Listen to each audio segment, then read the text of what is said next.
The top stories from Sky News Live in the city. Ministers draw up contingency plans for the collapse of Britain's biggest water company, Thames Water. We'll be live at the European Central Bank Forum in Portugal amid warnings that interest rates are going to continue to rise. Worryingly slow, a new report accuses the government of missing key opportunities to make progress on net zero. Plus, why the UK's multi-billion-pound veterinary market is moving towards subscription-based services.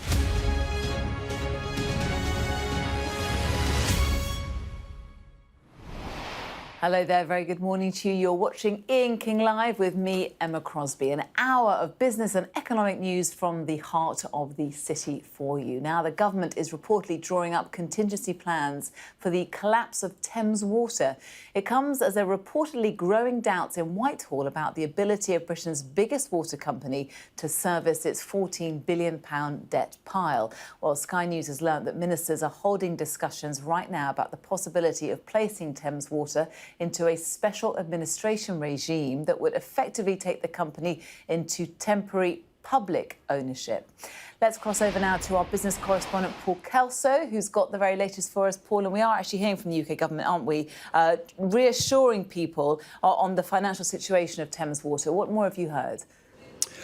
So let's start with the background to this, which is Thames Water is the UK's biggest water provider. 1 in 4 people rely on it, but it has a mountain of debt, £14 billion of debt, around 10% of which becomes due at the end of this year. A bond matures at that. That's one of the reasons why the company has been attempting, we understand, to raise around £1 billion from its shareholders, which include a couple of very big pension companies, one in Canada, one here, the University Pensions Fund, looks after lecturers and the like, as well as a couple of sovereign wealth funds, Abu Dhabi and China. That may explain why yesterday afternoon, completely unexpectedly, its chief executive, Sarah Bentley, resigned. She was well into a turnaround plan, as she called it. She'd been talking about it publicly just a couple of weeks ago. Did not feel like a planned departure. She's faced a lot of pressure over the size of her remuneration. Said she wouldn't take a bonus, but she was taking a reportedly massive pay packet north of £1.5 million.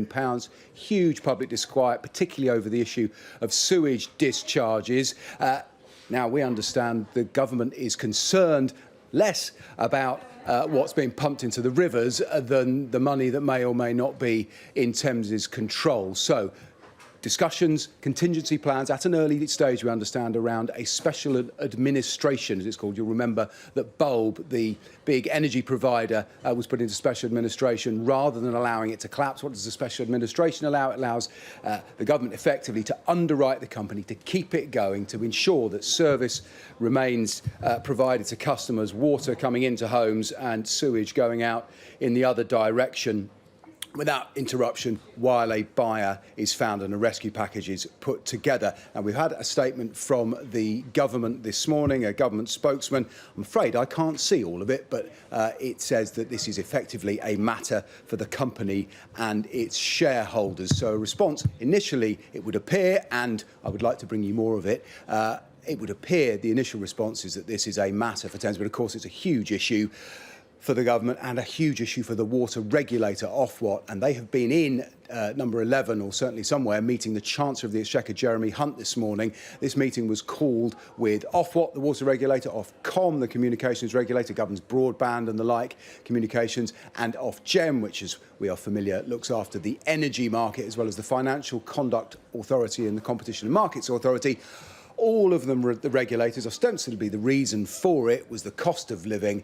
The Chancellor looking to remind them, perhaps for public appearance as much for internal communications as anything, to ensure that companies, as prices begin to fall, those price falls, as inflation eases, are passed on to customers. Ofwat, it's a timely meeting that the regulator should be in there, given the attention really very squarely on the water industry this morning. And therein lies the challenge of a privatised water industry. If you want to deliver value to customers and keep bills down and allow companies to take a profit from a market in which, in fact, there isn't a great deal of competition, you can't choose who provides your water, well, ultimately, you are going to face a question about how much can be invested to improve infrastructure, particularly around sewage. And that's the challenge. That's why all the water companies have such enormous amounts of debt. Thames Water has got a flood of it. The question is whether the company will go under. OK, Paul, for now, thank you very much. Just to reiterate what Paul was saying, a UK government spokesperson just confirming in the last few minutes, saying that the sector as a whole is financially resilient and that Ofwat, that's the governing body looking after, of course, the water companies in this country, says it continues to monitor the financial position of all the key water and wastewater companies. Of course, we'll watch situations surrounding Thames Water and bring you any developing news on that as and when we get it here on Sky News. Let's have a look at some other stories making the headlines now. Boots is going to close 300 stores across the UK over the next 12 months. That's despite strong sales and growth. It's in response to an increase in traffic to the chain's website. There'll be no redundancies and staff will be offered work at nearby stores. Members of the PCS union working at the British Museum are to go on strike next month. They are due to walk out for 6 days between the 11th and the 16th of July. The action is part of its national campaign over pay, pensions and job security and redundancy terms, which began in November of last year. Now, the government has been accused of missing key opportunities to reach net zero in the latest progress report by the Climate Change Committee. It highlights 4 areas in particular where there hasn't been enough progress. That's industry, transport, buildings and also fuel supply. Well, I think politicians feel they're doing a little and want to do something, but I think the key thing for us is that they're not doing enough. So the strategic decisions that the country needs to take on things like the transport system, how we heat our homes, we just heard from that report there, really important issues. They're happier to duck those issues and leave them till after the next general election. I think that's not going to work. So what we're saying today is you've got to make those decisions early and help the country on this goal for net zero by 2050. Well, I'm joined now by Angela Needle. She is Director of Strategy at Cadent Gas and she's also Campaign Director at Hello Hydrogen. Angela, great to have you on the programme this morning. I mean, Greenpeace have said there is almost no progress in this progress report. And how concerned are you that the UK government's likely to miss its targets for 2030? I mean, I think we should all be really concerned, and we mustn't forget that what's coming to reality is that getting to net zero is a colossal change for all of us. The energy sector, moving away from natural gas, shifting the way we heat our homes and drive vehicles. And we mustn't underestimate that we've got to bring people with us on this journey. And so whilst government have made great strides in putting some policies in place, the CCC report is pretty clear that more needs to be done to get us there a little bit quicker than we are doing right now. Chris Stark, the chief executive of the CCC, was on Kate Burley's show just a few minutes ago. He says that government needs to put policy into place now, and you're just not seeing government action. Would you agree with that? Well, I'll give you a good example here. So in the hydrogen sector, we know that about 30% of the future energy system needs to be hydrogen. And yet we are waiting for business models that support bringing investment into the UK. And we're being told we need to wait a couple more years before that's in place. And we've got projects today like HyNet, which is a massive industrial cluster project in the Northwest, where hydrogen will fuel businesses in that region to stay in the UK. We're waiting for funding or certainty, if you like, of the business models that enables our investors to invest. So it's really important, and it's not just, I mean, these projects are huge scale, and I would agree that there is significant amounts of infrastructure that is no regrets, like pipelines, like storage, like renewables that need to be delivered regardless of which pathway we choose to get to net zero.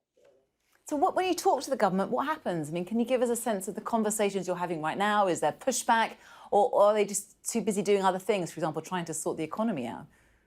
Well, I mean, there is no doubt that there's lots of things going on in government, you know, through Brexit, energy crisis, the war in Ukraine. There's definitely dividing, if you like, of needs for funding. But if we are going to get to net zero, there's a few things that we do need to do collectively. Industry is ready to help. You know, we should work more collaboratively. Things are seen in silos a little bit, and I would like us to be more joined up between electricity and gas. Policies are being put in place, but I worry as well that a change in government and the energy bill that seems to be taking a long time to get through, things just seem to be pushed down the line. And if anything, we need them to be brought forward rather than delayed. I mean, the reality is that every single home in the UK will need to change its heating at some point, won't it? And we spoke to someone on Sky News earlier. I think it costs £6,000 to put a heat pump in. I mean, in the middle of a cost of a living crisis, it's just not affordable, is it? Yeah, I agree that's true. And the average cost of a heat pump is actually closer to £13,000. And the government's subsidising that with £5,000 at the moment, which taxpayers are paying for.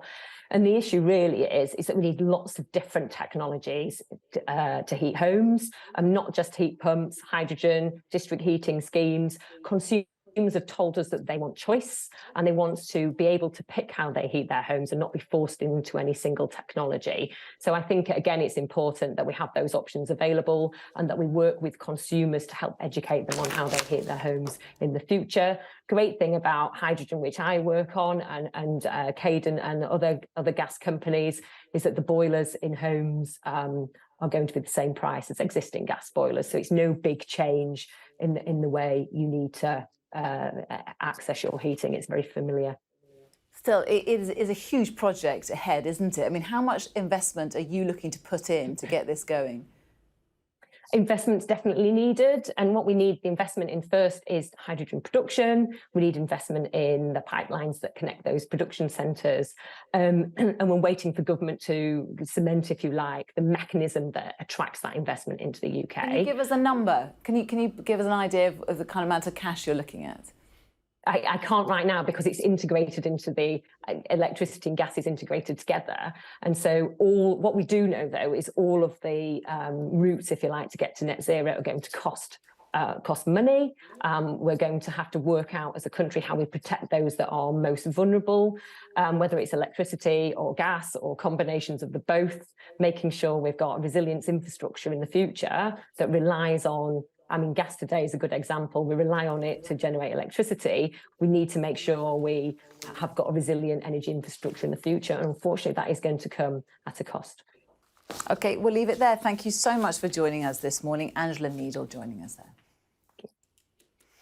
Now, the president of the European Central Bank has warned that it intends to raise interest rates to break through persistent inflation. Christine Lagarde was speaking at the ECB Forum on Central Banking, which is currently taking place in Sintra in Portugal. Well, joining us now from Sintra is Annette Weisbach from our sister station, CNBC, with her ear to the ground as to what's going on there. I think there's a whole host of central bankers there, isn't there, including Jerome Powell from the Fed in the United States. We know that Europe has an inflation problem. It's not as bad as here in the UK, but interest rates look set to rise. What are you hearing? Yes, that's exactly the case. I think the general consensus here in Sintra, which is like the who's who gathering of the world's central banker, is that at least here for the euro area, interest rates still need to have to rise because of core inflation is still way too high. And they are very much concerned that with the wage rounds, which are now setting in, that you get so-called secondary effects, that inflation is kind of entrenched in the system. And if that is happening, central banks have to even get bolder and hike even further to get inflation out of the system. That kind of like compares a bit to the 80s back in Germany, but also in other countries in the euro area where inflation was super high because of the energy crisis back in the late 70s, early 80s. And then central banks hiked their interest rate up to almost 8%. I don't want to say this is comparable, but it feels a bit like that. So this is the so-called hawkish camp who wants to have higher interest rates to get rid of inflation. And of course, as ever in the euro area, you also have other voices, such as the Portuguese central banker, who is calling for more moderation because clearly they are concerned that this abrupt rise in interest rates will in the end dampen economic growth substantially. So that's the picture here. But I think for the markets, it's really important to understand that the ECB is committed to keep rates high at an elevated, very high level for a longer period of time and not like the market is currently thinking that they're going to cut rates sooner because of that economic recession, which is looming also in the euro area. OK, thank you so much for joining us live from Portugal there on the latest on the ECB. Let's bring a little bit of breaking news as we head to our break. We know that Jeremy Hunt, the Chancellor, is meeting many of the consumer watchdogs, including Ofgem today. Well, Ofgem bringing us some breaking news as well. Apparently, they're going to investigate British Telecom, BT, over 999 calls disruption. They're calling it an own initiative investigation into BT's compliance following BT's notification of a technical fault which resulted in a UK-wide disruption to emergency call services on the 25th of June 2023. They go on to say that it requires certain communication providers to take all necessary measures to ensure the fullest possible availability of 999 calls. And now that they are going to launch this own initiative investigation into what seems to be a breakdown in the 999 call service on the 25th of June in 2023. So what was that, just a few days ago? We'll bring you more on that when we have it. In the meantime, still to come this morning here on Ian King Live, we're going to take a look at how global markets are starting the morning and give you more on the currencies as well. Do stay tuned.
And I'm Sky's US correspondent based here in Los Angeles. Are you still the kingmaker of this Republican Party?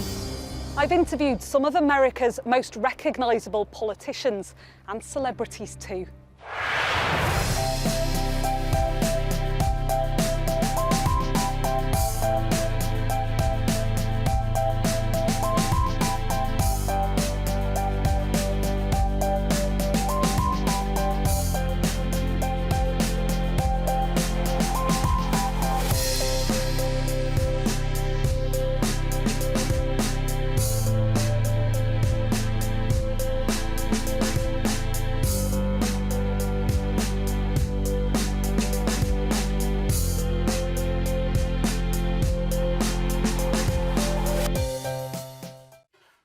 Hello there, welcome back. You're watching Ian King Live with me, Emma Crosby. Now, every year across Europe, tens of thousands of people are killed in road traffic accidents.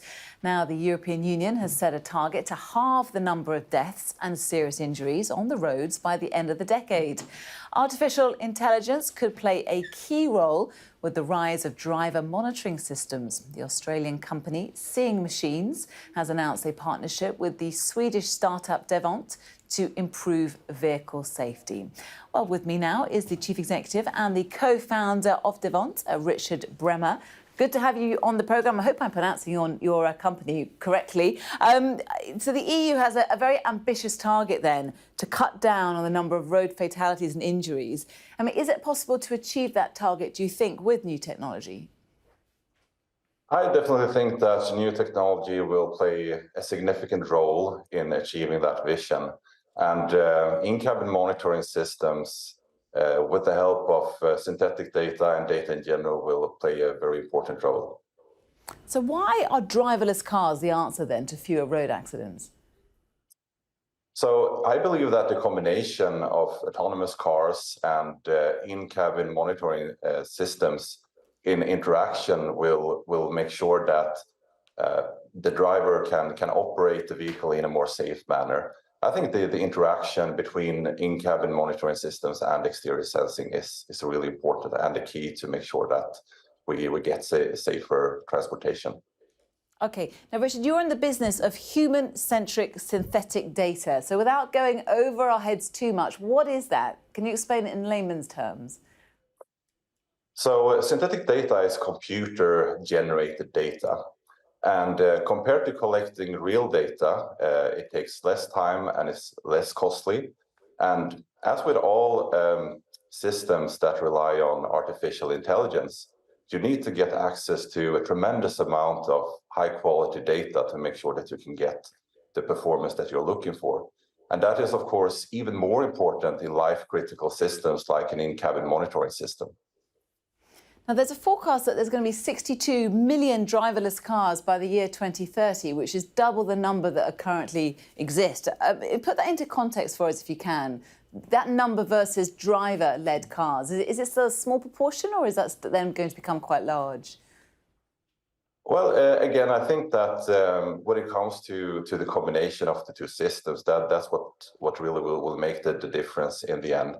And the EU has mandated that all new cars in the European Union will have in-cabin monitoring systems installed in a few years as a standard safety feature. And that is to detect hazardous driver behavior like drowsiness and distraction. So in terms of reducing total number of accidents, what we focus on is primarily the in-cabin monitoring side. Is there an issue with price point? Will these cars be more expensive? So, of course, the technology will develop and we will have new features, but it's hard to say how the pricing point will develop when it comes to autonomous cars.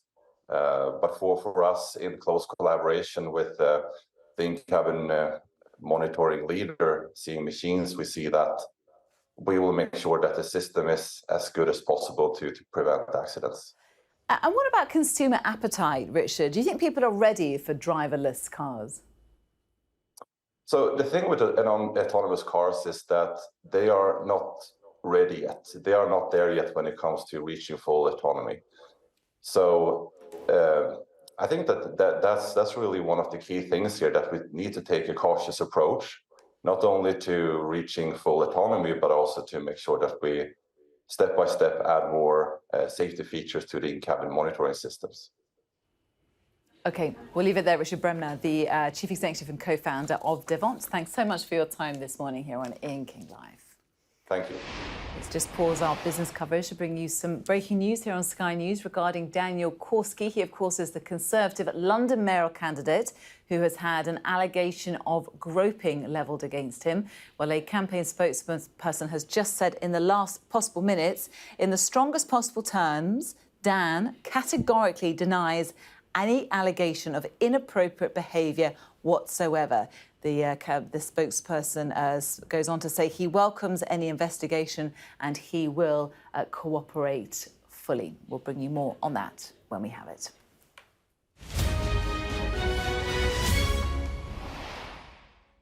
OK, let's check in with the markets, the stock markets around the world, give you the update on where they are. This is the picture for you in Asia. The Nikkei closing up the day up 2% there at 33,193, and the Shanghai Composite having a pretty flat day, closing out at 31.89. Hang Seng ending the day just up 0.1%. In Europe, the market's well and truly underway, starting with the Paris and the German market, the DAX 40 trading higher ever so slightly by 0.7%.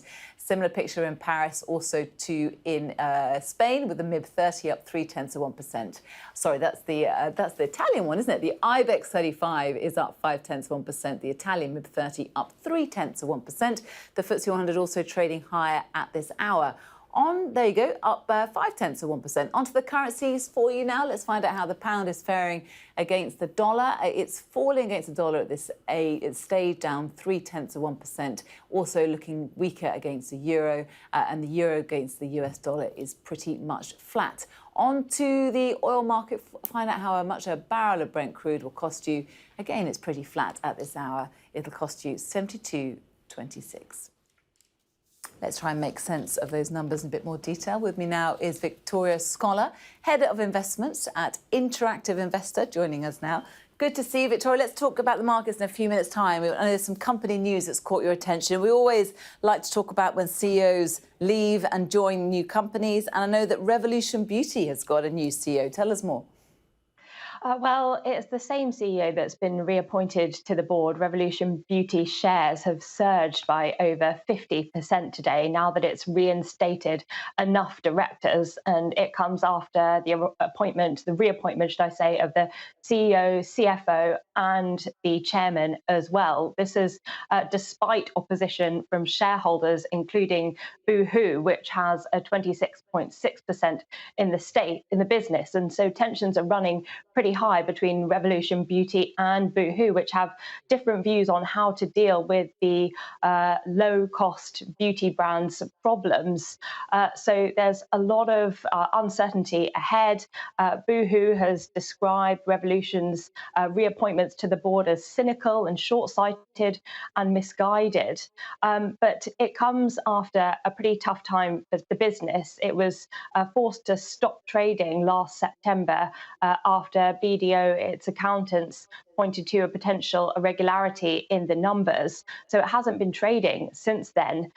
Boohoo wanted to appoint its own choice of directors to the board. Revolution Beauty has gone against that shareholder vote and appointed back its own choice. But we have seen that the shares have absolutely surged today now that they're back trading on the AIM market.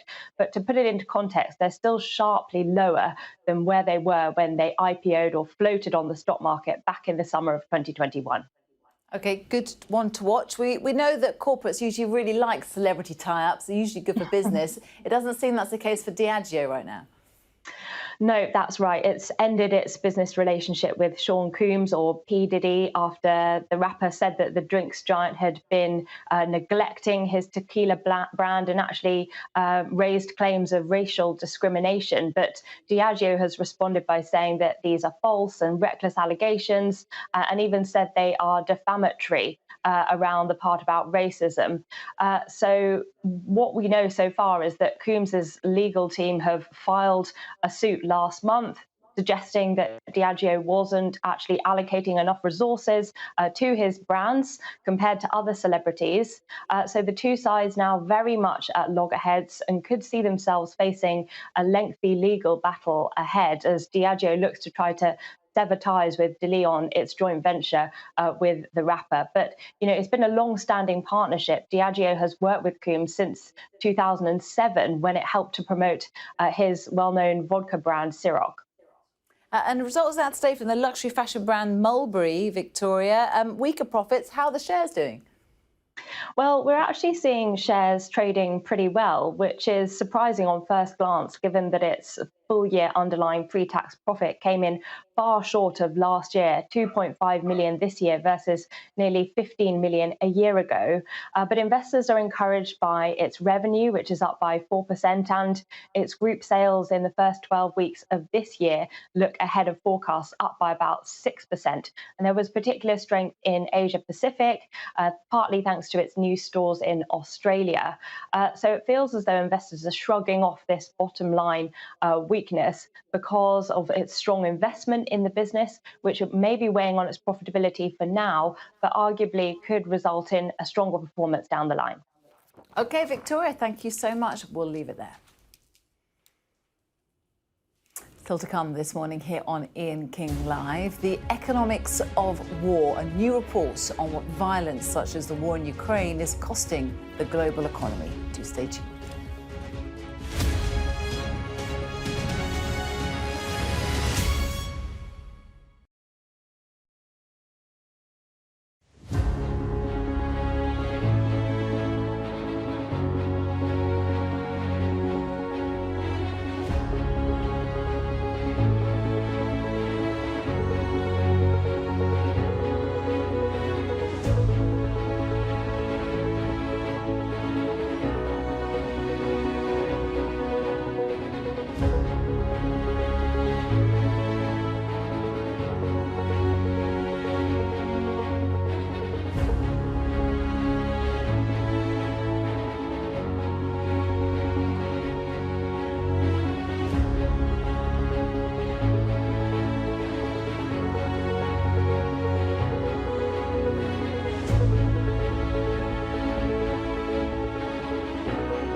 Hi there, welcome back. The war in Ukraine has cost the country's economy 63% of its GDP. Well, that's according to research by the Institute for Economics and Peace. Its annual Global Peace Index estimates that the global economic impact of violence around the world increased by 17% last year to $17.5 trillion, or 13% of global GDP. Well, Steve Kill-LA is the founder and executive chairman of the Institute for Economics and Peace. And as you can see, he joins me now in the studio. Welcome. It's lovely to have you on the programme. I mean, $17.5 trillion, it's a grim number, isn't it? And some pretty grim data. Oh, it's really, really, really high. And we can see it's getting worse each year more recently. But I don't think any of us could ever imagine a world which is 100% peaceful. But what we could do is imagine a world, let's say, 10% more peaceful. So that'd be $1.7 trillion. And that'd be the equivalent of adding 3 new economies to the world, the size of Ireland, Switzerland and Denmark. But to put it another way, 1% the cost of violence to the global economy is the equivalent of all overseas developmental aid last year, just 1%. Let's talk about Ukraine, because I know that takes a big chunk of the number that you've come to. How much work is going to be involved getting its economy back up and running once the violence has stopped? Well, it's hard to actually see at the moment, and as you mentioned, 63% of the GDP has been lost. But what you've got to think about is the infrastructure which is destroyed as well, and a lot of it's not in that number. So it's the sewage systems, it's the water systems, and so quite often, really, to rebuild all the infrastructure can take 30 to 40 years and a substantial amount of money. So the actual cost was so far is $449 billion. And of course, human cost far outweighs any economic cost. But I read that 65% of men in Ukraine, aged between 20 and 24, have gone. They've either sadly died or they've fled the country. I mean, you've also just lost a huge chunk of the population, the demographic there. Yes, no, that's right. So most of them aren't dead. Most of them have left the country. In fact, you've got more females have left the country than males. But we focused on the males because that's the fighting population. So 25 to 28-year-olds, you've got 54% of them have left. So I think the question for the Ukraine moving forward is, will they have enough troops to sustain a long-term campaign? And also if they come back post the war being over. Let's have a look at some of the other the numbers that you've been kind of playing around with. You've been looking at tensions, as we know, in the South Sea between China and the Strait of Taiwan. If things become more hostile then, what is the economic impact for the rest of us, would you say? Yeah, well, we did a study on that. And what we did is we looked at the military blockade of Taiwan, which was only 40% successful, not 100%, only 40% successful. That had cost $2.7 trillion to the global economy, about 3%. And that'd be twice the impact of the global financial crisis. But I think the most surprising thing was when we looked at the 5 major trading partners with China. They turned out to be all advanced democracies and all militarily interlinked. So they're Japan, South Korea, Australia, Germany and the United States. And so we can see from this, currently in modern wars, that very, very difficult to win. You can see the Russians in Afghanistan, you see the Americans, we've seen Iraq, we couldn't defeat Bashir in Syria. Now we've got the Ukraine, and we can look at Yemen also. So we need to think about new ways of being able to go about creating peace, because wars aren't actually winning. Of course. What has all this done for defence spending? You know, how are governments spending their budgets in light of what you found? Well, this is the really interesting fact. So what we can find is overall military spending's up. Obviously, because of the Ukraine war, we're finding military spending's increasing in Europe. But more countries are decreasing their militarisation than increasing. Well, I think in a lot of other parts of the world, they haven't got the same levels of conflict. They don't see the same need for the military. And it's not that they're consciously going about reducing the military, they're just adjusting their budgets to push the money more towards health, education and business stimulus. On a more positive note, where's the most peaceful place to live in the world right now? That's Iceland. It has been since we started the index 17 years ago. And a lot of that comes back to the history of the country because it's such a hostile environment. People had to pull together and cooperate just to survive. Steve Kilele, thank you very much. Thank you.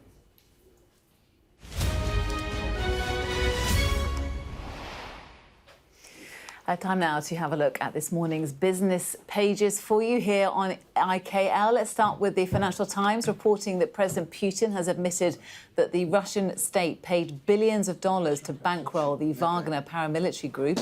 Also on the front page, as you can see, is the story that ODA Asset Management is in talks to transfer 4 funds to the investment boutique firm SW Mitchell. Onto the Times newspaper for you now. Its business page leads with Britain's biggest supermarkets rejecting accusations from MPs that they are behaving like a cartel and fueling inflation by profiteering from soaring food prices. Also reporting that the BT's chief executive, Philip Jansen, has been reprimanded for saying that the group's open reach network expansion will end in tears for its rivals. And having a look as well at the Telegraph this morning, its business page leads with a surprise departure of the boss of Thames Water. Of course, we've been reporting that heavily here on Sky News as well. Sarah Bentley, the company is now scrambling to raise £1 billion, the newspaper says, from its shareholders. And of course, when we get more details on what's happening with Thames Water, we'll bring them to you live here on Sky News. So to all our next guests as well, Simon English, I bet he's got a good idea of what's going on, the financial editor at the Evening Standard. He is going to talk to us now. Simon, lots and lots to unpick in the papers today. I know that you want to start with Jeremy Hunt grilling regulators on how to reduce pressure on consumers. There you are. You've appeared at last. We know that meeting's taking place right now. I mean, realistically, what can he do? Does he have any kind of influence or power to tell these big watchdogs what they can and can't do? I think he's quite limited, actually. He can put pressure on them for sure, but then they actually have to have evidence of something, price gouging in this case, before they can really go any further. So the way this looks to me at the moment is the government has had this target that it keeps going on about how it's going to halve inflation. Truthfully, there's only so much the government can do about inflation. So it's trying to look like it's doing something. So it's having these meetings, and it looks like it's holding big bosses to account, but it looks to me it's more PR than anything. When it comes to the regulators, food is the biggest concern. I think that's everyone's biggest concern. But all of the studies show every time that it's been investigated, supermarket profit margins are low, and they always have been. Really, it is a competitive functioning market. Certainly, when it comes to food. Petrol might be a bit different. That might be a bit more interesting. They could do something there, I think. OK, let's get your thoughts on Thames Water. Big story, of course, one of our lead stories this morning. The government coming out reassuring, or certainly Ofwat coming out and reassuring that the financial well-being of the major water companies is OK in this country. But nevertheless, though, the Times leading with a story that water bills are to rise up to 40% to fix sewage pollution crisis. I mean, this is going to make people very angry, isn't it? I would have thought that the reaction of nearly everybody to reading that is just anger, isn't it? You know, they're going to charge us more to solve a problem that is largely of their own making, I think. Defenders of the privatisation of those utilities, if there are any left, what they would say is, well, we needed these investors to come in to fix the network, and in return for that, well, we're going to have to get some amount of dividend payment, otherwise why would they invest? What's been clear, 30 years on from those privatisations is that the investors just took out lots of money early on, and the fixing that they were supposed to do of the networks and the waterworks in particular, it just never happened. So, it seems to me that there's increasingly going to be a case for and a call for at least nationalisation of some of those assets. And just to go back to the headline figure, the 40% increase in water bills, I actually think that's a bit of a PR game too. I suspect that figure has been put out there by the water companies. Now they go into discussions with the government on that basis, and then it comes out the prices only go up 20%, and the government and the water companies try and present that as if it's a result on the basis that it could have been much worse. And I think that actually what will happen now, and you're already going to see this in Thames, I suspect, is that some of the water companies will be renationalised. And at this point, it's hard to argue against that. Why shouldn't we try that? The present situation's a shambles. OK, we'll leave it there, Simon. Thank you. Simon English, the financial editor at the Evening Standard, joining us there. Now, as economies continue their drive towards net zero, there has been growth in the use of voluntary carbon markets. Now, these allow carbon emitters to offset their emissions by purchasing carbon credits, which go towards projects which remove carbon from the atmosphere. Now, there has been debate about the credibility, of voluntary carbon markets. Well, today, the Voluntary Carbon Markets Integrity Initiative has published a claims code of practice, and we're going to learn a bit more about that now, because with me now to discuss this is Mark Kenber. He is the Executive Director of the Voluntary Carbon Markets Integrity Initiative. That is quite a mouthful, isn't it? I don't know how you manage to get through the day saying that all the time. Let's just go back a little bit. Many of us are not familiar with the concept of carbon markets still. We're getting used to it, of course, as we talk more and more about net zero. What are the shortcomings then, the current shortcomings with carbon markets? What are the problems? Morning, Emma. I think it's first just worth distinguishing between two types of carbon market. There is the one that many businesses in Britain and Europe will know about, which is like the European or British emissions trading scheme, where governments set a total limit on the number of emissions that companies can have, and then companies can trade amongst themselves to meet that target. What we're talking about here is a different thing, where companies or individuals can invest in projects, often in poor countries. Could be to protect forests, it could be to restore forests, it could be in energy efficiency, and then take credit for those investments and use them towards their targets. And this is what we mean by voluntary carbon markets. And when you talk about offsetting, you'll have often been asked, for example, when you're on a flight, if you want to offset your emissions. We're not talking so much about that, but the things that companies do as part of their broader strategies. And the problem is, as a consumer or an investor, I don't really know if that company is really building or planting lots of trees in the Amazon or doing something that we'd have to take their word for it. So in your many years of working in this space, do you see greenwashing? Is this why you're having to bring in this code of conduct today? That's certainly a challenge, and we've seen litigation, we've seen exposés in the press, and that's exactly why we've published the claims code today, because we want to provide confidence to those companies that really are doing the right thing, and to their stakeholders, the general public, people who are buying their products, but also a way of distinguishing those who are doing the right thing from those who aren't. And that's what the claims code will do. It's built with inputs from businesses, from governments, from NGOs, from the general public. And we're pretty confident that what we've got is something that is a clear bit of practice. Who's going to sign up? All sorts of companies have shown interest. We published a provisional version last year. 70 companies road tested it. They're interested in using this because they're under pressure from their investors, from public, from consumers, and they see this as a marketing opportunity as well. 70 is a start, but it's not a huge number, isn't it? What is your ambition for every company in the world to be signed up? Every major company, particularly those who are engaging with the public, to sign up. There will be those who actually really should just be focusing much more on reducing their own emissions. And what we are very clear in the code is using carbon credits or offsets is not a substitute. That's what you do once you've reduced your own emissions, and that's where you go above and beyond. And that's one of the questions that people have asked about greenwashing. Are people using something to cheat? No. Our claims code says you do your own work first, and then you go above and beyond. I mean, and you're clearly passionate about this. There's a lot of goodwill behind you, I'm sure, but the issues are, it's an unregulated market and it's voluntary, isn't it? I mean, surely something with more teeth is needed. For example, companies need to have legally binded, audited reports at the end of the year. Is this not what's needed in your space as well? Absolutely, and we're very clear about that. Is it happening? Where are you on that journey? It's happening, but it's not happening quickly enough. I mean, some countries have very good policies in place and some have very little. The voluntary climate action by companies and voluntary carbon market as part of that is filling a gap. It's filling a policy gap because we haven't done what we need to in terms of getting policies in place. So we see this as a short-term opportunity because we need every tool we've got. We need policy, but while that's not enough, we need to invest in saving the forests. And we see every year, just this week, a report saying the size of Switzerland has been deforested. We need to invest in protecting those forests. We need to protecting our agricultural land. So where's the drag? Is it governments? I mean, where is the lag at the moment? Well, on policy, it's a combination of governments, it's lobbying, it's general inertia. But we're seeing that many companies are going beyond governments and actually demanding action themselves and want clarity on how they should act. And those who are doing the right thing not being criticised for it, being able to, as I said before, being able to distinguish those who are from those who aren't doing the right thing. It would be good to get your views, Mark, on the UK's Climate Change Committee progress report released today. I don't know if you've had a chance to look at it. I'm not going to grill you on it, but the headline is that the UK is likely to miss its 2030 targets because there is inaction on a policy front. What are your thoughts on that?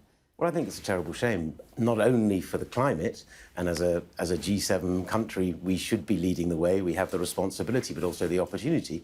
It's also a shame for the country because we've seen that a lot of the investment in the green economy creates jobs, creates better revenues, more productivity. So we're not just missing a climate trick, we're missing an economic and social trick as well. And just briefly, is the UK set to kind of forfeit or lose the leadership it got from hosting COP in Glasgow 2 years ago? Well, that was certainly one of the messages that seems to have been coming out this morning. I hope not.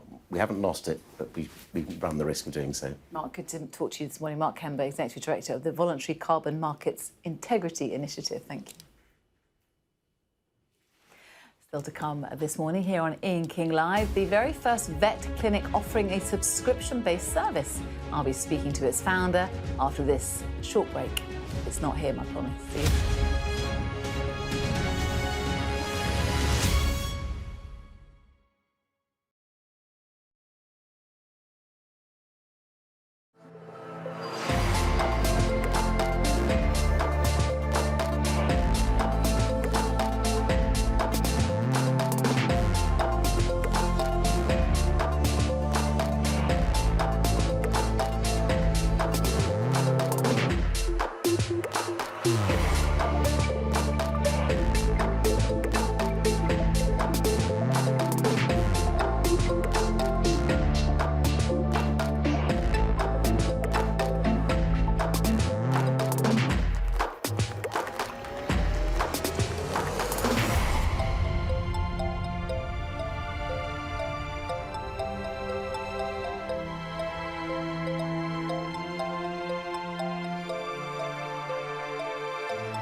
And I'm Sky's US correspondent based here in Los Angeles. Are you still the kingmaker of this Republican Party?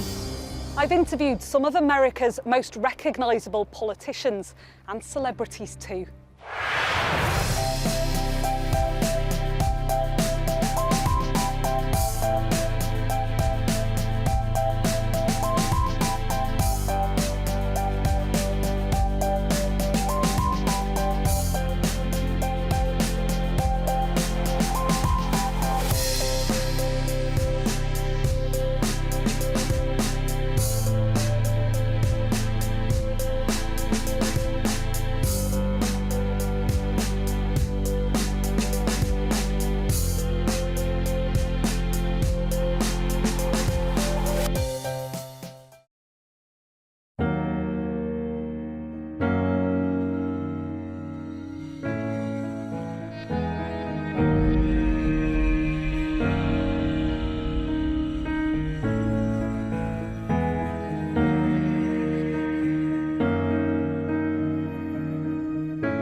Slight Emirates, slight better.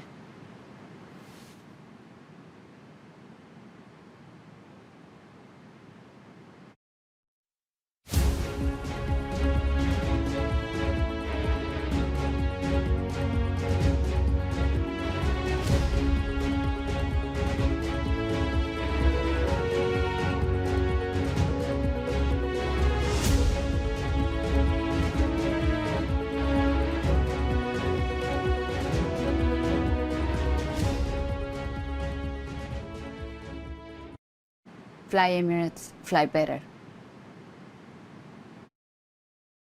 Owners in the UK spent a whopping £4.7 billion on vets and other services for their animals. That's according to figures from the Office for National Statistics. The veterinary market has been dominated by big companies, including CVS, Medivet and Vets for Pets. But earlier this year, Snoots opened its first clinic in North London, backed by an initial £1 million investment to offer a subscription-based service. Well, with me now is the founder of Snoots, Jonathan Moyal. Good to have you on the programme. We're hoping for your furry friend to come too, but maybe another time. So £4.7 billion spent on pets in what's a cost of living crisis, as we well know, in this country. So put that number into context for us versus other domestic spend that we're seeing. Just how big is it? It's big, but it's painful, and I think it should be bigger. Is really the thing that we're trying to do here, is that people are putting off vet visits because they're too expensive. And we did a survey, and it seems like it's somewhere between 65 and 85% of people have not gone to the vet when they needed to because they were afraid of the vet bill. And when that happens, little things become big things, become bigger things, and you know, in a cost of living crisis, even not in a cost of living crisis, a vet bill can really quickly be 250, 300 pounds, 1,000 pounds. And insurance isn't covering most of that. So yes, it's a very big number. We think that still the market is sort of underserved in terms of number of vet touches per year. So a subscription-based service is your differentiator, something that is new, is it, in this country? Are you a first? Yeah. I think we're new in the world. So I am American. I think everybody can pick up on that. But this isn't something I copied from the US to bring here. It's completely new. We're £33 a month, and it includes everything that we do in our clinics. So we only do primary care. We don't do surgery, but everything from vaccinations to travel certificates, x-rays, blood work, things like that, sort of the everyday care that you need for your pet. And we're trying to keep it as affordable as possible and as accessible as possible, because what we want is for people to be able to come to the vet more often as possible, really. But the big bills are usually surgeries. Yes. So if you're not covering that, how useful is it? So it's really useful because a lot of surgery is caused because we didn't catch things upstream. And as pets kind of age, you know, we want to have more touches on an annual basis, even when they're young. A small, tiny bump could be a tumor. It could be nothing. But when it's a small, tiny bump, you can still get rid of it. You can excise it. If you wait 6 months, you might just be going straight to euthanasia, which is heartbreaking. I worked in the pet space for a long time, and when I was in the insurance space, we had so many cases that went to euthanasia, either financial or regular, and that never should have. And that's really the sort of motivation that launched me into this specific business, because at the end of the day, I'm here for the pets.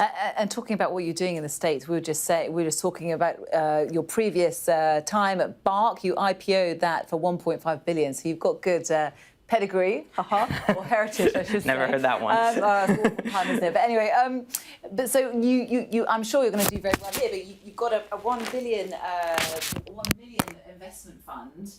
It's not a huge amount of cash, is it? So what we've done is we've opened our first clinic in Islington, so just down the road from here, and we're hoping to be able to open the first 3 this year with that investment, and then we'll see where we go from there. I think for us, the goal is to make this as widespread as possible, because, you know, accessibility is a problem here in London, but it's also a problem in the north and in the south and everywhere else. And it's quite a fractured market. I know that there's a big chunk of the market is made by independent vets. Are you trying to get them on board? I mean, what's your expansion plans? So we're working kind of in conjunction with the vets, because we don't do surgery, right? And the vet industry structurally has focused on these high-margin surgeries, and it's what they want to do.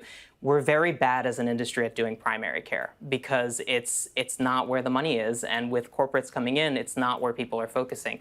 So we're trying to do one thing that we're only going to do that. We're going to do it really well and hopefully work with the other players. And when do you hope to be profitable?